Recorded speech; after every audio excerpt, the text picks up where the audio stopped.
as you can see, Harvey D's head is all painted. He's just missing one last piece before we can move on to the body. That's his stem. So, much like many Halloween problems, the answer is pool noodles. I'm sure many of you have worked with them before. They're great for hundreds of things when it comes to DIY props. What some of you might not know is how easy they are to shape with a heat gun. So I want his stem to come off and kind of make a couple little twists and turns and drop back behind him. So what I've done is I've taken and I've notched a pool noodle in a few different locations so it'll turn in different ways. And all you're going to do is you're going to take your heat gun, you're going to turn it on, set it on the table, and then bring the opening up to it. And as soon as that heat starts to hit it, close it up. And as soon as you get it closed, pull it away from the heat, give it just a second, and then that joint will be just as strong as the rest of the pool noodle. It really works awesome. So I'm going to do that to get the general shape that I want. And then I've cut some additional strips out of another pool noodle. And I'm going to take those and just wrap those up and around and melt them with the heat gun as I go to give it the ribs that a stem has. I'm gonna put those on there, and then for securing the stem to the head, this is a 1/2-inch piece of PVC. It fits perfectly inside a pool noodle. So once I like the way the stem looks, I'll put a little adhesive on the 1/2-inch PVC. I'll slide it in. I'll cut a 1/2-inch hole right in the top of his head where I want the stem to go. Slide the PVC in, mark where I want to cut it off, and I'll slide a coupling right up in there, and that will hold that stem nice and steady to the top of his head. I don't have to worry about it blowing off or anything like that. So I'm gonna bring you guys a little bit closer so you can see what I'm doing with the heat gun, but that's my plan. Let's get to it.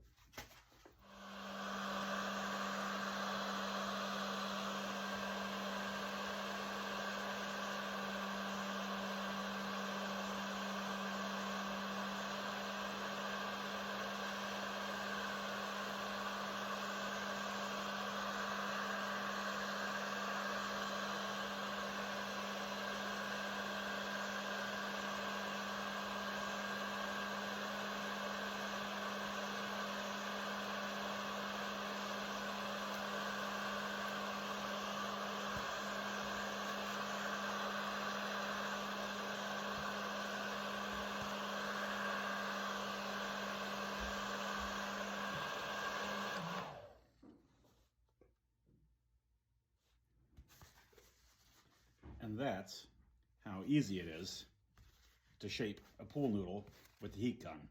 I'm gonna go ahead and put it on time lapse for putting these ribs on, because that's gonna take me a little while and I don't want this video to be super long. So I'm gonna put you on time lapse and we'll get going with the ribs.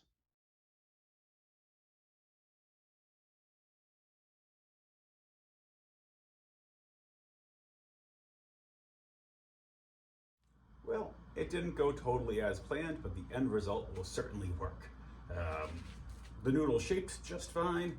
Putting the ribs on was a little bit tricky just because you have to get your fingers so close to the heat gun in order to get both the noodle and the rib to heat up enough where you could stick the two together.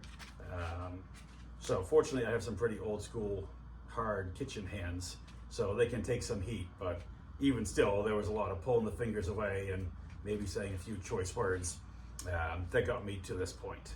So if you have more sensitive hands or you just don't feel like toasting your fingertips off, you might want to think about using an adhesive to stick the two together, or maybe get like some barbecue gloves that they use for handling like meat on the grill and stuff like that. But end result is this will work. It looks kind of gnarly right now, but these ribs are on there good. They're not coming off. And this guy's ready for paint. So we're gonna use that same 50/50 latex carpet adhesive and paint mix that I used on this guy here. And I'm gonna put that same coating all over him, and I'll show you what that looks like.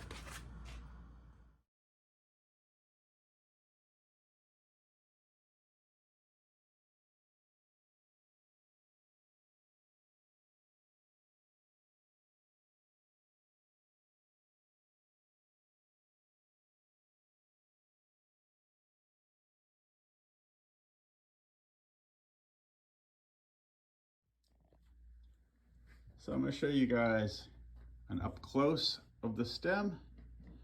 Overall, I'm pretty happy with it.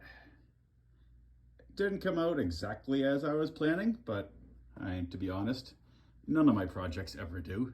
You kind of get a general heading of where you want to go and see what happens along the way. All in all, pretty psyched with the way that this came out. Never done it before, so this was kind of a learning curve for me. The stem is still plenty flexible, except for up here where it goes into the top of the pumpkin. That's where I have that piece of 1/2-inch PVC coming up, and you probably didn't see it in the time lapse because it happened very quick right at the beginning. But I took some of this E6000, which is a great flexible adhesive, and I covered the section of 1/2-inch PVC that was sticking up before I slid the stem over it.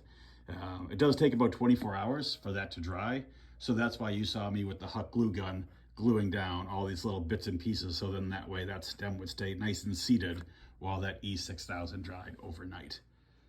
There you go. This completes the head and stem build portion of this. The next step is going to be working out the mechanics of hooking him up to this reindeer motor.